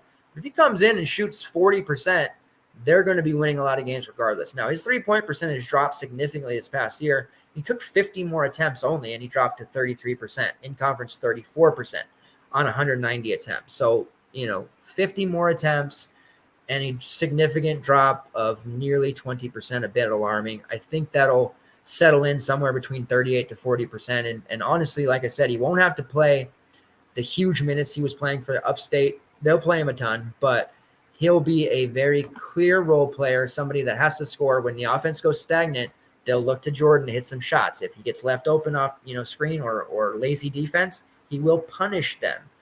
Bringing in these transfers, and again, all from low or mid-majors, so I know there's a little bit of, hesitancy on this team and how they're going to look, but we're talking about really high-level players that came from schools that, yes, they're low majors, mid-majors, but they have experience playing against upper-tier competition, and they've competed. And the Ivy League, especially with Chris Ledlam, has a history of churning out high-level players who go on to bigger and better things because there is no grad transfers allowed or fifth-year players allowed in the Ivy League, just the way that their system is set up. And we see that time and time again where they go to other schools and produce just fine. So I'm excited about this team. I think this roster, to me, on paper, looks like one of the best. Now, I do think they're over by 1 on their scholarship. So I suspect somebody would have to redshirt or they'll have to change their status. I don't know. I'm not an expert on that aspect or what they're going to do. But as of now, they have a nice mix of veterans. So here's the veterans, right? Triple J, Vescovi, Ledlam, and Necht, and we can group Gainey in there. Then they have Zeigler, Idu, and Mashak, who have been there for a couple years. Tobawaka coming into year 2, and then you have DJ Jefferson coming off his red shirt, Freddie DeLeon coming off a red shirt, Cameron Carr, JP Estrella, and Cade Phillips. If even one of those guys gives them significant minutes or impactful minutes, this roster is going to be very, very good. And Tennessee will be a very good regular season team. Now, I know in the tournament they start to biff. They Rick Barnes chokes in March. I get it. He's hurt me, and I understand that as well as anyone. But on paper, regular season, this Tennessee Vols roster is very, very good. And I think people are going to overlook it a bit. So we may get some favorable numbers on Tennessee betting-wise early on. and probably some favorable numbers salary-wise when it comes to DraftKings and FanDuel. All right, wrapping up with the final two teams, Texas A&M, the Aggies. Not that, last year, man, least favorite team for me for P5 DFS purposes. Their prices were always correct or too high. The rotation was dreadful. And the inconsistencies on these guys man, it was brutal. Dexter Dennis is gone out of eligibility. So that's one dude out. We know KK Robinson is headed to Little Rock. They do lose Javonte Brown, and also Eric Pratt and Ashton Smith. Nothing super, tough or program shattering. Dexter Dennis, that's a tough one to lose. We got a 3-and-D guy there, right? But they do return Wade Taylor, almost 17 points per game. Really turned himself into he was always high usage even as a role player off the bench, but turned himself into the alpha. I think anybody could see that coming. Julius Marble returns. Henry Coleman returns. Henry Coleman just tortures the DFS community. Watch out for him. He's a non-con hero. In the early part of the season, he'll probably put up some 30s, and you'll start to buy in, and you'll play him, and he'll give you a 5. If you've played CBB DFS for any length of time, you'll know not to fall for it, but there'll be some newbies who do. Hayden Hefner returns. Anderson Garcia, one of the best role players in the country. You can look at statistics and be like, what are you talking about? But if you watch games, Anderson Garcia, with the way he impacts the game, to me, one of the best role players in the country. Solomon Washington returns, who I think is interesting. And my man, Manny Obasake. Manny O, he was hurt a lot last year, still has a lot of upside, and I'm still looking to him as a possible breakout performer at this point. I think he does turn into something special if he can stay healthy. And then Tyrese Radford does have another season of eligibility here, one last final one, and Andre Gordon, who just will not go away. Andre Gordon, just, spot starter, talked about as the future point guard of the team. It's never really worked out for him, but he's still around. And then they do have a unranked freshman, Bryce Lindsey coming in, Brandon White, and then Jace Carter, who's a transfer from UIC, averaged about 17 points per game, and Eli Lawrence, Middle Tennessee transfer, averaged about 12 points per game. Now, out of the new players coming, because this is a roster with a lot of continuity, they do have a lot of their key pieces back. Really, like I said, just Dexter Dennis gone. So we're going to see a rotation similar to what we just saw, and we're going to see the same guys, which we know. It's going to be, to me, Texas A&M going to be exact same. It's going to be, I'm probably not rostering them on a regular basis. And if I am looking to the Aggies, my main focus and the only consistent player is Wade Taylor. However, he's always going to be priced over 8K, 8.5. It's going to be tough to get there. There'll be times where you want to get cute with a Marble or a Garcia or a Coleman, but it's probably going to blow up in your face. However, on the transfer side, Eli Lawrence is at least interesting because he's one of those players that doesn't do anything particularly elite tier, but he contributes in a myriad of ways where if he comes into this really cheap, and I'm talking like sub 5K, absolutely, but like sub 6K, somebody who, plays roughly 25, 26 minutes, a stat line of 8 points, 5 rebounds, 3 assists, a steal, maybe 2 blocks, hits a 3, like that type of stat line, I think we'll see from him at this level often. Now, you might get the games where he pops a 20 and an 8. You might get the games where he puts up a 7 and a 2.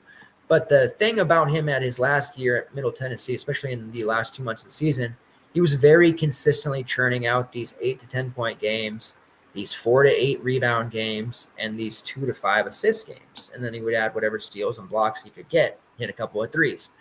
So I do like Eli Lawrence, and I think as a kind of a sneakier role player and somebody who, you won't start your lineups with, but a last player in type in that price range. It's somebody that I think could churn out 4X for you at that 6K price and possibly even more. When it comes to Jace Carter, I'm less enthused about him. Pull up some of his numbers here. Only because I don't know that he'll play enough minutes to maintain the numbers that we saw. Now, he's fairly young. just playing. He has 3 years of eligibility. He just played the 2 here.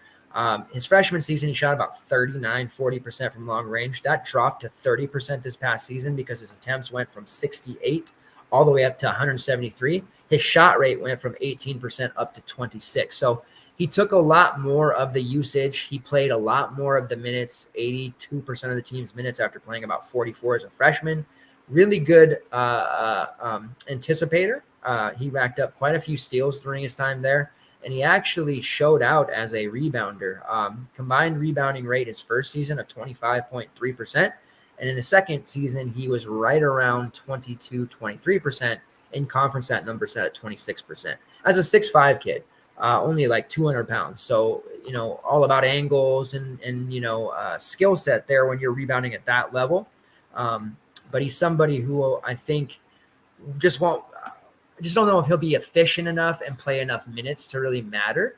And I think it's one of those situations where DK will early on they'll go through and they'll have their algo going, but they'll have their guy, their temp, their mailroom guy, their whatever, looking at the points per game and be like, 16.6 per game for this guy, 7.5.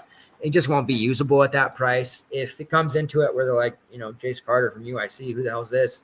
And they stick him at, $5K, then I'm more interested.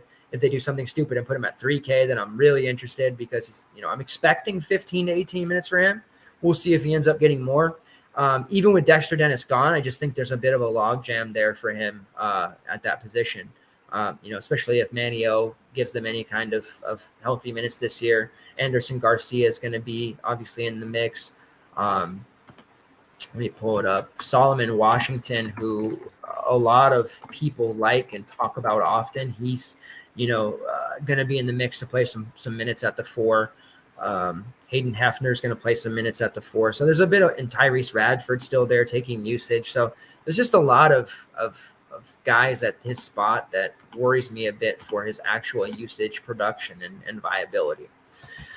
All right, and then lastly, we have the Vanderbilt Commodores. They're losing a ton. Poor Jerry Stackhouse, Liam Robbins, Tyron Lawrence, although there was chatter about Lawrence possibly reneging and coming back. Jordan Wright, Miles Stute, Trey Thomas, Noah Shelby, Quentin Malora-Brown, Emmanuel Ansong, and Malik Dia. Malik Dia heading to Belmont. I love Malik Dia, and I think he's going to be a stud there. So a lot of pieces gone. I mean, let's see real quick. 28, 39, 44, 50, 54, 58, 60. That's 63 points gone. That's basically what Vanderbilt would score, right? Maybe 70. That's a lot of their average gone. But Ezra Mannion will be back. That's huge. Ezra Mannion, Mannion's got, that kid's tough. He's got pedigree too. He played on the AAU circuit with guys who are in the NBA now, kids that played at Kentucky. Like Mannion, I've talked about it at length. I don't need to rehash it. Mannion's a kid who can play with the big guns and produce. So I like him in a more of an alpha role here with what they've lost. Colin Smith is back. I think there's obvious upside there for Colin Smith, so keep an eye on him. Lee Dort, imagining Lee Dort coming into the season more healthy and a bigger role for him. And then, of course, Paul Lewis coming back into play and having a larger role as well. Those are your primary returners for Vanderbilt. Now, Lee Dort is the one that I really think can turn into something. Former top 100, 4-star kid, just needs to cut some weight, I think, maybe add some muscles, just make himself more agile and less winded, and then he'll get more minutes. So Lee Dort's somebody I'm keeping a close eye on for, kind of the under the radar Vanderbilt players. The recruiting class coming in, it's heavy. A 3-star by the name of Jason Rivera Torres, 4 stars, Malik Presley, Carter Lang, Jaqueline Roberts, and Isaiah West. I will get more into those guys as time goes on. I just wanted to get a quick, rundown of the roster. The transfer portal, they bring in Tassos Kamataros from South Dakota, 12.5 point per game scorer. I love when he came in. I was like, I hope Kamataros is going to be a factor for them because those names or those phrases that just roll off your tongue and it feels good to say. Tassos Kamataros, just that name, man. I don't know. That name gives me warm and fuzzy feelings. So I'm hoping he's going to be a factor. Lehigh transfer by the name of Evan Taylor, 14 point per game scorer. But the big one is Notre Dame transfer Ben Allen Lubin. Ben Allen Lubin was underutilized for Notre Dame early on by Coach Bray, and then really started to come into his own there later in the season. Obviously, super raw as a freshman, has a very high foul rate, found it hard to find minutes, but he was, towards the last month of the season, a viable starter. And you look at it from February 8th until about February 25th, he started 6 games, and he produced quite well. Starting in Georgia Tech, 22 minutes as a starter. That was his first start of the season. February 8th, 13 points, 7 rebounds, had a block. Against Virginia Tech, the next few days, 23 minutes, 11 points, 5 rebounds, and an assist. Against Duke in 28 minutes, 10 points, 6 rebounds, 2 blocks, and a steal. Against Virginia, he was a non-factor. The pack line just had him befuddled. He could only played 7 minutes. Against North Carolina, only played 18 minutes because he got shut down and in foul trouble there against Baycott. Then in 33 minutes against Wake Forest, the best game he ever had as a collegiate player, 19 points, 8 rebounds, 3 blocks, and a steal. Really, really showed me something in that game, and that's why I think he's such a high-end prospect. Back to the bench against Pittsburgh, where he had 8.6 rebounds, but fouled out in 17 minutes. Got the start against Clemson, not a big factor, fouled out in 15 minutes. And then against Virginia Tech, he was a non-factor. It wasn't a great finish to the season, those last 3 games, but that string of games in which you started, you saw 4 out of the 7 where he was a big-time factor and a primary reason they were even in those games. They didn't win them, but they were in them because of him. And you saw a game against St. Bonaventure in November. He had 13 rebounds and 10 points. So the upside is there. Not a three-point threat as of now. He can work on that, but solid rim protector, an elite rebounder, and somebody that I like a lot for Vanderbilt and should step into a starting role probably immediately in taking that Liam Robbins role. We'll see what the freshmen, have to bring to the table and how much, Colin Smith, Paul Lewis, and Lee Dort step up their game. But I think Ben Allen Lubin and Ezra Mannion become the primary alphas of this team on the perimeter and on the front court. Evan Taylor of Lehigh will be asked to probably take the Jordan Wright role and score often. You see, he was a 42% three-point shooter at a shot rate of 28%. Similar size to Wright. He's been around for a while. This is going to be a grad transfer, so using that COVID year, but he's mainly been around a 35 to 40% three-point shooter during the course of his career. He can score, on the interior as well. Solid defensive rebounder. Not the best free throw shooter. He has these anomalies. During the post-COVID season, he shot like 58%. But this past season, he did shoot 81% from the foul line on 87 attempts. So somebody who will definitely be factoring in and asked to play a lot of minutes. And as a grad transfer, he probably didn't go there not to play a lot. Right now, they have 1 scholarship available, 3 grads, and a bunch of underclassmen. So it's definitely not going to be a great year for Vanderbilt. But with that 1 scholarship, if they're able to, land somebody who is an impact player, that could definitely lift their prospects in an SEC that I think could end up being a little bit weaker than we're accustomed to. And we could see, if Tyron Lawrence, if they talk him into coming back. However, there is a lot of chatter about Texas being heavily involved in Tyron Lawrence as well. So the Longhorns still making some moves and doing their thing. We'll see what happens there. I'd love to see him with Texas, but Vanderbilt could definitely use him more. All right, that is the rundown of the SEC show. I appreciate those of you who checked it out live and on demand. A lot that goes into these shows. We're merely a month, away from switching gears to college football content and full speed ahead, where we're going to do previews of each conference there as well. But yeah, overall, man, just to recap, I think the SEC, to me, they feel maybe after we break it down a little bit weaker, but at the end of the day, it's still the SEC. They still have a crazy amount of talent. And ultimately, there's going to be a good amount of teams represented in the tournament. I think to me, it's obvious Tennessee on paper has one of the better rosters. Florida has one of the better rosters. Of course, Arkansas has a ton of talent, probably the most talent in the conference. How did they get it all to mesh? I think Auburn has suddenly went from, they missed on Jalen Tyson. They missed on some of these other guys, and they didn't have really anyone coming in from the freshman side of things. They went from their prospects and overall team feeling really low to suddenly feeling quite high now that Jalen Williams and Janai Broome have decided to exit the draft and play one more season, along with the additions of Chad Baker, Chaney Johnson, Denver Jones, and the likely explosion season I think Trey Donaldson could possibly have.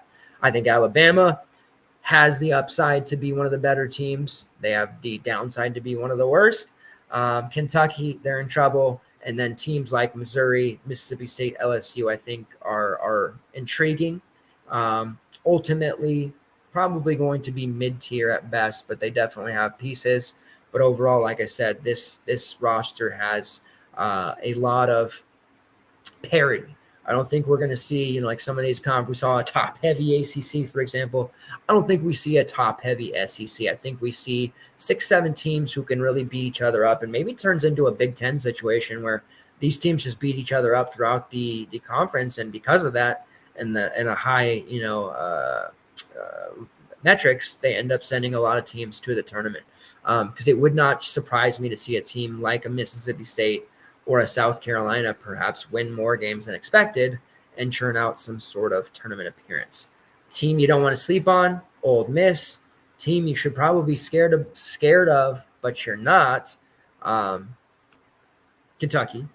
No, I'm just kidding. I think the team you should be scared of, but people aren't right now, is Florida. Sneak being Ole Miss, and the top team, for my money, to win it all in the SEC, the Tennessee Volunteers. They're just too good. Say what you will about Rick Barnes. He's just a really good regular season coach. And the team that